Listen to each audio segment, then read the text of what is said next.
Gold Squid TV. The Boston Celtics defeat the Milwaukee Bucks for the second time this season, 122 to 114.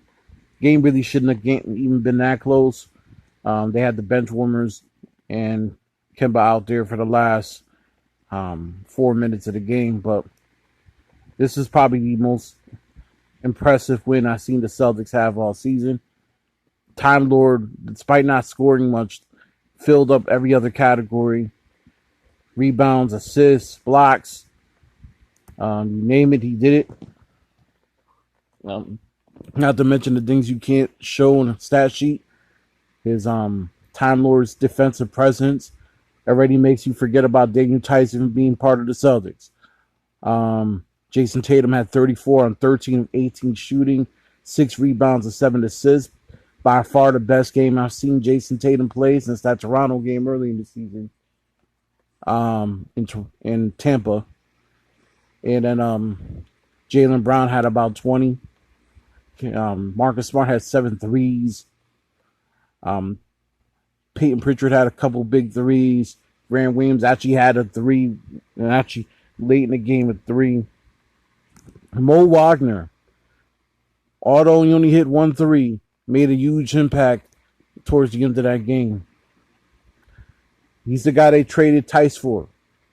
Watch out for him. I've been saying this man, he's not going to give you a lot in scoring, but he's going to do a lot of things that are not going to be seen on stat sheets. He's also a good locker room guy, which is what we need. He's not going to let those guys get lazy on the bench. Naismith gave us some good minutes defensively. Didn't score. Thompson's still out. The safety protocol, so's Langford. Langford hasn't played all year. Foreigner starts for us tomorrow. Won't start, but he's going to be playing tomorrow against OKC. The depleted OKC team that just has Al Horford. They're not going to have Shea. They're not going to have Shea Gilchrist, Alexander playing. They're not going to have Baisley playing. They're not going to have a lot of their weapons playing. It's just going to be Horford. So we should be able to squeak out a win. Marcus Smart had 23 points, 8 rebounds, and 3 assists. It's a good all-around team victory, man. 27 assists to 24 that the Bucks had. I really wish you would have blew them out more than what we did, though. Nevertheless, still early, but the system, look, I'll tell you this. The system and the way we ran the system today, Brad Stevens made some adjustments.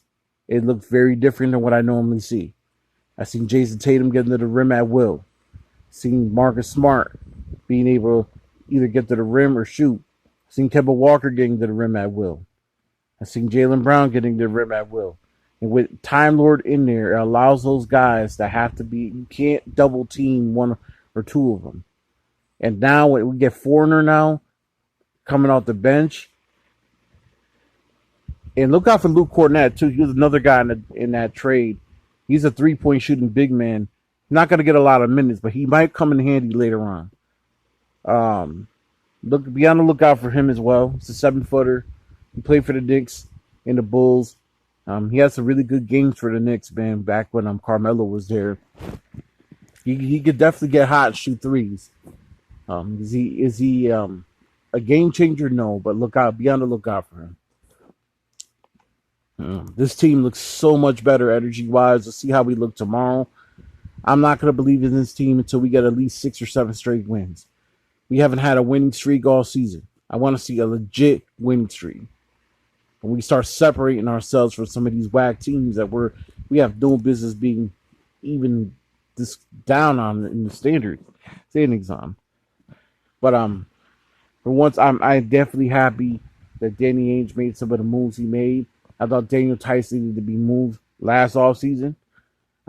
He had a nice year last year, but let's face it, he wasn't the answer. He's not the guy. You can see now, man, like you don't have to get him. What's great about Time Lord, you don't really have to get him. You got to call offense for him. Though I felt like Brad was trying to call Daniel Tice's number a little too much offensively, which really ruined the chemistry of the team. You know, like nothing against Tice, but it's the same problem we had with Horford the last year we had Horford. Low key, having Horford get a lot of those offensive possessions to shooting threes really killed a lot of our flow offensively. You couldn't, having him shoot threes isn't going to space out the court because you need him to get those rebounds. You needed him to get those defensive rebounds, offensive rebounds. You need him to shot block. He just, all due respect to him, he had some good games for us, but just wasn't getting the job done.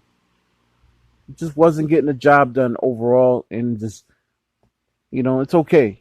He's gonna make his money somewhere else one day. But I'm glad we finally decided to put Timelord in there. Every time we put Timelord in there, we see good results, and that offense is just completely different when he's in there. Gold Squad TV. Leave your comments down below. Peace.